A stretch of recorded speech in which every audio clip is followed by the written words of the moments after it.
शिवसेना उद्धव बाळासाहेब ठाकरे पक्षाच्या वॉर्ड क्रमांक 191च्या नगरसेविका विशाखा राऊत यांचं जात प्रमाणपत्र रद्द करण्यात आलं। यावरून सदा सरवणकर यांची प्रतिक्रिया समोर आली आहे। कागदपत्र अवैध ठरवली हा योग्य निर्णय आहे, सरकारची दिशाभूल केली आहे असा दावा करत त्यामुळे गुन्हा दाखल करण्याची मागणी सरवणकर यांनी केली आहे।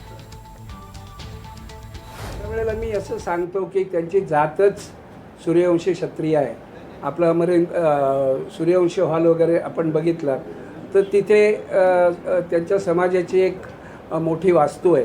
हा संपूर्ण समुद्र किनाऱ्यावर राहणारा जो काही क्षत्रिय सूर्यवंशी समाज आहे, या समाजापैकीच त्या आहेत। मग त्या असताना त्यांनी ओबीसी सर्टिफिकेट कशी मिळवली?